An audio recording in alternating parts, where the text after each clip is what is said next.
Hi friends, মই লোহিত মই YouTube channel nature and গাৰ্ডেনিঙলৈ আপোনালোকক স্বাগতম জনাইছোঁ। চাই আছে এইটো হৈছে ক্ৰিছমাছ কেকটাছ।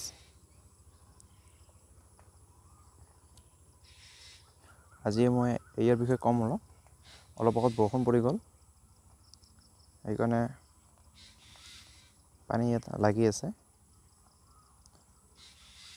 ইয়াৰ যত্ন কেনেদৰে ল'ব সেই বিষয়ে ক'ম আপোনালোকক, বা ইয়াৰ আপোনালোকে কাটিং কেনেকৈ কৰিব পাৰে।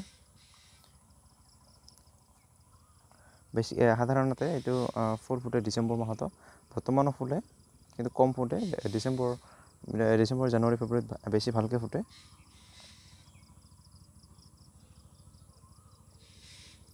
ইয়াৰ কাটিং কৰিব, প্ৰথমতে মই কাটিঙৰ কথা কওঁ, কেনেদৰে কাটিং কৰিব। ইয়াৰ কাটিং কৰিব একেবাৰে সহজ। আপোনালোকে যিকোনো চাওক, ইয়াৰ পৰা যিকোনো এটা ডাল এনেকৈ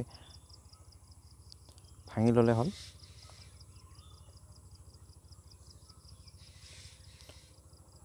একেবাৰে সহজ ভাঙিব, চাওক।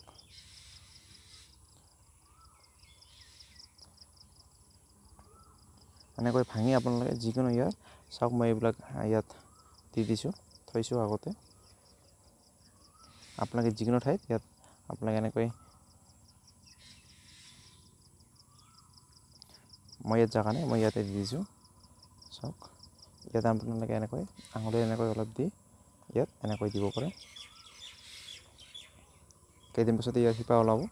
আপোনালোকে এনেকৈ, মই ইয়াৰ পৰা অলৰেডি প্ৰায় 50টামান কাটিং কৰিছোঁৱে, আৰু বহুত কৰিব পৰা যাব। নতুন হৈছে এইবিলাক, যিহেতু এতিয়া মই এতিয়া ফুল বা ইয়াত মই ফুল নানো। এতিয়া ইয়াত মই কাটিং কৰিম বহুত। আপোনালোকেও এনেকৈ কৰিব পাৰে। ডিচেম্বৰ, জানুৱাৰীত আপোনালোকে ফুল ফুটাব পাৰে, বা এতিয়াও আপোনালোকে ফুল ফুটাব খুজিলে আপোনালোকে ইয়াত এতিয়া পানী দিব নালাগে। আপোনাৰ বৰষুণ নোপোৱা বা পানী নোপোৱা বা বৰষুণ নোপোৱা ঠাইত আপোনালোকে ৰাখক, আৰু ৰ'দ পোৱা ঠাইত ৰাখক। তেতিয়া ৰাতিপুৱাৰ 10টালৈকে, ৰাতিপুৱাৰ সূৰ্যৰ পোহৰ পায় 3-4 ঘণ্টামান। আৰু আপোনালোকে ইয়াত DAP বা ছুপাৰ ফছফেট, তেনেকুৱা যিকোনো ফছফেট জাতীয় সাৰ দি দিয়ক। ইয়াৰ ফছফেটে আচলতে ইয়াৰ ফুলটো আনে, বা ফছফেটৰ কাৰণে ইয়াৰ ফুল আহে। আচলতে বেছিভাগ ফুলৰে ফছফেট লাগে ফুল ফুটিবৰ কাৰণে। আৰু ইয়াৰ মাটি, যদি মই মাটিৰ কথা কওঁ, মই মাটি দিছোঁ, বালি দিছোঁ 30%, মাটি দিছোঁ 30%। তাৰপিছত ইয়াত মই 30% দিছোঁ গোবৰ সাৰ। মই 1 বছৰ পুৰণি গোবৰ সাৰ দিছোঁ।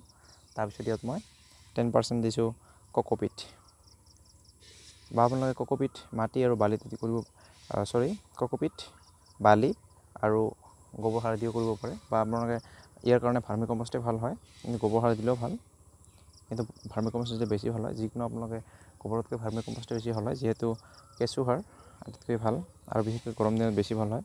গোবৰ নিজে এটা গৰম থাকে, কিন্তু ভাৰ্মি কম্পষ্টৰ গৰম নাথাকে, যিহেতু কেঁচু সাৰ ঠাণ্ডা ৰাখে এই সকলো সময়তে। ইচ্ছা কৰিলে আপোনালোকে ঘৰতো বনাব পাৰে ভাৰ্মি কম্পষ্ট। মই কেতিয়াবা বনোৱা দেখুৱাম বাৰু, কেঁচু সাৰ বা ভাৰ্মি কম্পষ্ট কেনেকৈ বনায়।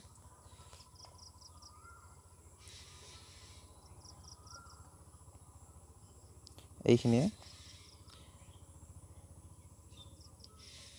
কেতিয়াবা আপোনালোকক দেখুৱাম বাৰু ৰিপৰ্টিং কেনেকৈ কৰে। চাওক বৰষুণৰ কাৰণে কেনেকুৱা হৈ আছে, পানী অলপ আগত বৰষুণ পৰিছিল।